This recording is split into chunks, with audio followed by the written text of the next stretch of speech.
13ರಲ್ಲಿದ್ದಂತ ಸರ್ಕಾರ ಶ್ರೀಕಾಂತ್ ಪೂಜಾರಿ ಮೇಲೆ rowdy sheet ಇಂದ ಹೊರಗೆ ತೆಗೆದಿದ್ ಯಾರು? ಬಿಜೆಪಿ ಸರ್ಕಾರ ಇತ್ತ ಅವತ್ತು? ಬಿಜೆಪಿ ಸರ್ಕಾರ ಇತ್ತ? ಅವನು ಒಳ್ಳೆಯವನು, ಒಳ್ಳೆ ನಡತೆಯಲ್ಲಿದ್ದಾನೆ ಅಂತ ಹೇಳಿ ಅವತ್ತು ನೀವು ವಾಪಸ್ ತೆಗಿತೀರಿ. ಕಾರು ಸೇವೆಗೆ ಹೋಗಿದ್ದಾನ ಅವನು ಅನ್ನೋಂಥ ಕಾರಣಕ್ಕೋಸ್ಕರ ಬಂಧನ ಮಾಡ್ತೀರಾ? ಇದು ಸರ್ಕಾರದ ನೀತಿನ ಇದು? ಅದಕ್ಕೆ ಹೇಳೋದು ನಾವು, ಕಾಂಗ್ರೆಸ್ಸಿನ ನೀತಿನೇ ಹಿಂದುತ್ವದ ವಿರೋಧಿ ನೀತಿ.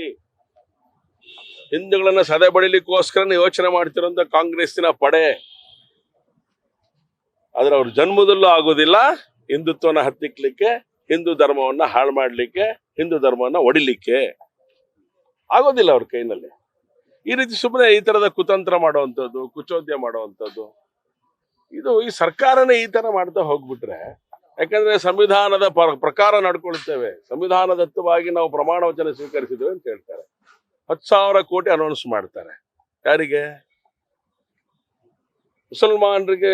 ಅವರು ನಡೆಯುವಂತ ಮೌಲ್ಯಗಳು ಬೇರೆ ಬೇರೆ ಪ್ರಮುಖರಿರುವಂತ ದೊಡ್ಡ ಸಭೆನೊಳಗಡೆ ಹೋಗಿ 10,000 ಕೋಟಿ.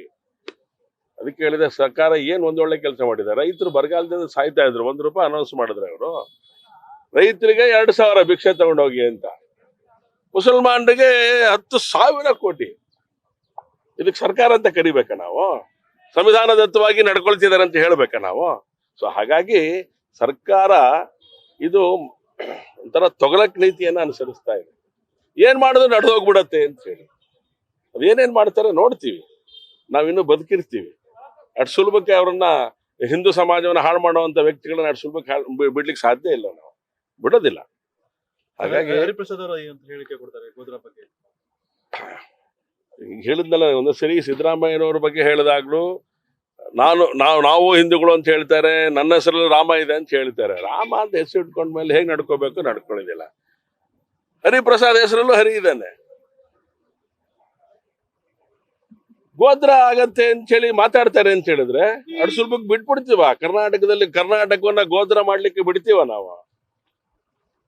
ಅಷ್ಟು ತಾಕತ್ ಇದೆಯಾ ಅವರಿಗೆ? ಮಾಹಿತಿ ಬಂದಿದೆ ಅವರಿಗೆ? ಮಾಡ್ಲಿ ನೋಡ. ಹರಿಪ್ರಸಾದ್ ಅವ್ರ ನೇತೃತ್ವದೊಳಗಡೆ ಏನೇನ್ ನಡೀತಿದೆ ಅಂತ ತಿಳಿಸ್ಬೇಕಲ್ಲ ಅವ್ರೀಗ. ಕರ್ನಾಟಕವನ್ನ ಗೋದ್ರ ಮಾಡ್ಲಿಕ್ಕೆ ಯಾವುದೇ ಕಾರಣಕ್ಕೂ ನಾವು ಬಿಡೋದಿಲ್ಲ. ಹಿಂದೂ ಸಮಾಜ ಸತರ್ಕವಾಗಿದೆ ರಾಜ್ಯವನ್ನ ಕಾಪಾಡ್ಲಿಕ್ಕೆ. ಅಂದ್ರೆ ಇದೊಂದು ಕುಚೋದ್ಯದ ಒಂದು ಹೇಳಿಕೆ ಕೊಟ್ಟು ರಾಮ ಮಂದಿರಕ್ಕೆ ಯಾರು ಹೋಗ್ಬೇಕು ಅಂತ ನಿಶ್ಚಯ ಮಾಡ್ತಾರೆ, ಅವ್ರನ್ನ ದಿಕ್ ತಪ್ಪಿಸೋ ಕೆಲಸ ಮಾಡುವಂತ ಕೆಲಸ ಇದು. ಹಾಗಾಗಿ ನೀವೆಲ್ಲ ಹೆಸರುಗಳನ್ನು ಬದಲಾವಣೆ ಮಾಡ್ಕೊಂಡ್ಬಿಡ್ರಿ. ಅದಕ್ಕೆ ನೆನ್ನೆ ಹೇಳಿದ್ದೇನೆ ನಾನು, ಇವತ್ತು ಮತ್ತೆ ಪುನರುಚ್ಚರಿಸ್ತೇನೆ. ಇವರೆಲ್ಲ ಬಾಬರ್ ಸಂತತಿಗಳು. ಈ ಬಾಬರ್ ಸಂತತಿ ನಾಶ ಮಾಡಕ್ಕೆ ನಾವು ಬದುಕಿರೋದು. ನಾವೆಲ್ಲರೂ ಬದುಕಿರೋದೇ ಬಾಬರ್ ಸಂಸ್ಕೃತಿ ನಾಶ ಮಾಡ್ಲಿಕ್ಕೆ. ಅದನ್ನ ಮಾಡ್ತೇವೆ, ಮಾಡೇ ತೀರ್ತೇವೆ. ಹಿಂದೂ ಸಮಾಜವನ್ನ ಸಶಕ್ತವಾಗಿ ಬೆಳೆಸ್ತೇವೆ. ಗೊತ್ತಿದೆಯಾ ಮಾಹಿತಿ? ಮತ್ತೊಂದ್ಸಲಿ ಆಗುತ್ತೆ ಇದೆ ಅಂತ ಹೇಳ್ತಿದ್ರೆ, ತಾಕತ್ತಿದ್ರೆ ಎಲ್ಲಿ ಹೇಳ್ಬೇಕು ಅವರು? ಸಂಬಂಧಪಟ್ಟಂತ ಅವ್ರದೇ ಪಕ್ಷದ ಪ್ರಮುಖರಿದ್ದಾರೆ. ಮುಖ್ಯಮಂತ್ರಿ ಅವ್ರ ಪಕ್ಷದವರೇ, ಗೃಹ ಮಂತ್ರಿ ಅವ್ರ ಪಕ್ಷದವರೇ, ಇಡೀ ವ್ಯವಸ್ಥೆ ಅವ್ರದೇ ಪಕ್ಷದ್ದು. ಅಲ್ಲೋಗಿ ಈ ತರದ್ದು ಇದೆ, ಈಗೆಲ್ಲ ನಡೀತಾ ಇದೆ. ಇದಕ್ಕೆ ಸರಿಯಾದಂತ ರೀತಿಯೊಳಗಡೆ ಪರಿಹಾರ ಹುಡುಕ್ಬೇಕು ಅನ್ನೋದಾದ್ರೆ ಅವ್ರ ಗಮನಕ್ಕೆ ತಗೊಂಬಂದು ಇದಾಗದೇ ಇದ್ದಂಗೆ ತಡಿಬೇಕಲ್ಲ. ಹಾಗಾದ್ರೆ ಹರಿಪ್ರಸಾದ್ ಅವ್ರ ಮನಸ್ಸಲ್ಲಿ ಏನಿದೆ, ಗೋದ್ರ ಆಗ್ಬೇಕಾ? ತಾಕತ್ತಿದ್ರೆ ಮಾಡು ಮಗನೇ ಅಂತ ಕೇಳ್ಬೇಕಾಗತ್ತೆ ನಾವು. ಹರಿಪ್ರಸಾದ್ ಮನಸ್ಸಲ್ಲಿ ಆಗಿದ್ರೆ, ಆಗ್ಬೇಕು ಅಂತ ಆಸೆ ಇದ್ರೆ ಮಾಡು ಮಗನೇ ಅಂತ ನೋಡ್ತೀವಿ, ಹೇಳ್ಬೇಕಲ್ಲ. ಹಾಗಾಗಲ್ಲ. ಅದಕ್ಕೆ ಹೇಳಿದೆ ನಾನು, ಕಾಂಗ್ರೆಸ್ಸಿನ ನೀತಿನೇ ಹಿಂದುತ್ವವನ್ನ ವಿರೋಧ ಮಾಡುವಂಥದ್ದು. ಇವತ್ತಲ್ಲ, ಕಾಂಗ್ರೆಸ್ಸಿನ ಯಾರು ಹುಟ್ಟಾಕಿದ್ರು ಹುಂ ಅವರು ನಮ್ಮನ್ನು ವಿರೋಧ ಮಾಡ್ತಾ ಇದ್ರು. ಅವರಿಂದ ಪಕ್ಷವನ್ನ ಬಳುವಳಿ ತಗೊಂಡಿರುವಂತ ಕಾಂಗ್ರೆಸ್ಸಿನ ನೇತಾರರು ಅವತ್ತಿಂದನೂ ಹೇಳ್ತಾ ಬಂದ್ರು. ನೆಹರು ಏನ್ ಹೇಳಿದ್ರು?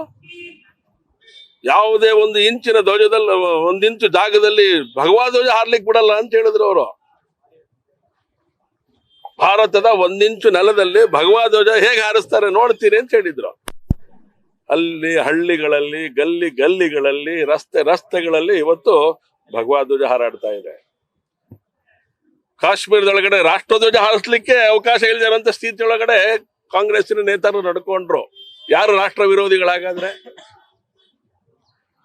ಇವತ್ತು ಜಮ್ಮು ಮತ್ತು ಕಾಶ್ಮೀರದೊಳಗಡೆ ಸಾವಿರಾರು ಧ್ವಜಗಳು, ರಾಷ್ಟ್ರ ಧ್ವಜಗಳು ಹಾರಾಡ್ಲಿಕ್ಕೆ ಪ್ರಾರಂಭ ಆಯ್ತಲ್ಲ. ಹೇಗಾಯ್ತು? ಆತಂಕವಾದಿಗಳು ನಮಗೆ ಹಾಕಿ ಇವತ್ತು ಕರಿಯಲ್ಲ ಸವಾಲ್ ಹಾಕಿ ಲಾಲ್ ಚೌಕಕ್ಕೆ ಕರೆದಿದ್ರು, ಎದೆ ಕೊಟ್ಟಿ ಹೋಗಿದ್ವಿ ನಾವು. ಲಾಲ್ ಚೌಕ ಕರೆದಂತ ಸಂದರ್ಭ ಇದೇ ಕಾಂಗ್ರೆಸ್ಸಿನ ಪರಿಣಾಮ ತಾನೇ ಅದು. ರಾಷ್ಟ್ರ ಧ್ವಜ ಹಾರಿಸ್ಬೇಕಾದ್ರೆ ಅವ್ರು ಪರ್ಮಿಷನ್ ತಗೊಳ್ಳೋಂಥ ಸ್ಥಿತಿ ನಿರ್ಮಾಣ ಮಾಡಿದ್ದು ಕಾಂಗ್ರೆಸ್. ಭಗವಧ್ವಜ ಹಾರಿಸ್ಲಿಕ್ಕೆ ಬಿಡಲ್ಲ ಅಂತ ಹೇಳ್ತಾರೆ. ಈ ದೇಶದ ಜನ ತೀರ್ಮಾನ ಮಾಡಿದ್ರು ಈ ಭಾರತದ ಪ್ರತಿ ಇಂಚಿಂಚು ಭೂಮಿನಲ್ಲಿ ಭಗವ ಹಾರಬೇಕು ಅಂತ ಹೇಳಿ. ಸರ್, ಈ ಗತ ಹಿನ್ನೆಲೆಯಲ್ಲಿ ನೀವು ಇಲ್ಲಿಂದ ಕರ್ನಾಟಕದಿಂದ ಹೋಗುವಂತ ಕರಸೇವಕರಿಗೆ ಅಥವಾ ಕಾರ್ಯಕರ್ತರಿಗೆ ಒಂದು ರಕ್ಷಣೆ ಬೇಕು ಅಂತ ಹೇಳ್ತೀರಾ? ಹಿಂದೂ ಸಮಾಜದ ರಕ್ಷಣೆ ಅವರವರು ಸತರ್ಕವಾಗಿ ಮಾಡ್ಕೊಂಡು ಹೋಗ್ತಾರೆ. ಈಗ ಧರ್ಮಸ್ಥಳಕ್ಕೆ ಹೋಗ್ತಾರೆ, ತಿರುಪತಿಗೆ ಹೋಗ್ತಾರೆ, ಬೇರೆ ಬೇರೆ ಎಲ್ಲ ಕಡೆಗೂ ಹೋಗ್ತಾರೆ. ಅಯೋಧ್ಯೆಗೂ ಹಾಗೆ ಸಲೀಸಾಗಿ ಹೋಗ್ಬಿಟ್ಟು ಬರ್ತಾರೆ. ಇದಕ್ಕೆ ವಿಶೇಷವಾದಂತ ಪರಿಸ್ಥಿತಿ ಇಲ್ಲ. ಇದಕ್ಕೆ ಯಾಕೆ ಪರಿಸ್ಥಿತಿಯನ್ನ ಭಿನ್ನವಾಗಿ ಯೋಚನೆ ಮಾಡ್ತಾ ಇದ್ದೀರಿ? ಹೊಟ್ಟೆ ಊರಿನ ನಿಮಗೆ ಅಯೋಧ್ಯೆಯಲ್ಲಿ ರಾಮಚಂದ್ರನ ದೇವಸ್ಥಾನ ಅತ್ಯಂತ ಯಶಸ್ವಿಯಾಗಿ ಭವ್ಯವಾಗಿ ಕಟ್ಟಾಗ್ಬಿಟ್ಟಿದೆ, ಅದ್ರ ಉದ್ಘಾಟನೆ ಆಗ್ತಾ ಇದೆ ಅಂತ ಹೊಟ್ಟೆ ಊರಿನ ನಿಮಗೆ. ಅದಕ್ಕೆ ಈ ತರದೆಲ್ಲ ಆಟ ಆಡ್ತಾ ಇದ್ದೀರಾ ನೀವು ಕಾಂಗ್ರೆಸ್ನವರು? ಹೇಳ್ಬೇಕಲ್ಲ, ನಾವು ಕೇಳಬೇಕಲ್ಲ. ಹಾಗಾಗಿ ಯಾವುದೇ ಕಾರಣಕ್ಕೂ ಅಯೋಧ್ಯೆಯಲ್ಲಿ ನಡೆಯುವಂತ ಕಾರ್ಯಕ್ರಮವನ್ನ, ಅಯೋಧ್ಯೆಯಲ್ಲಿನ ಶ್ರೀರಾಮಚಂದ್ರ ದೇವಸ್ಥಾನದ ಉದ್ಘಾಟನೆಯ ಕಾರ್ಯವನ್ನ, ಸಂಸ್ಥಾಪನಾ ಕಾರ್ಯವನ್ನ ಯಾವುದೇ ಶಕ್ತಿಗಳು ತಡಿಲಿಕ್ಕೆ ಸಾಧ್ಯ ಇಲ್ಲ. ನರೇಂದ್ರ ಮೋದಿ ಅವರ ನೇತೃತ್ವದೊಳಗಡೆ, ವಿಶ್ವ ಹಿಂದೂ ಪರಿಷತ್ತಿನ ನೇತೃತ್ವದೊಳಗಡೆ ಈ ಕಾರ್ಯ ನಡೀತಾ ಇದೆ. ಸಮಸ್ತ ಹಿಂದೂ ಸಮಾಜ ಅಲ್ಲಿ 10 ದಿವಸ ಇರುತ್ತೆ. ಹಾಗಾಗಿ ಅಯೋಧ್ಯೆ ಈ ದೇಶದ ಅಸ್ಮಿತೆ. ಅಯೋಧ್ಯೆ ಅದು ಬರೀ ರಾಮನ ದೇವಸ್ಥಾನ ಅಲ್ಲ, ಅದು ರಾಷ್ಟ್ರ ಮಂದಿರ. ಧನ್ಯವಾದ. ನ್ಯೂಸ್ ಫಸ್ಟ್ ನಿರ್ಭೀತಿಯಿಂದ ನಿಮ್ಮ ಪರವಾಗಿ.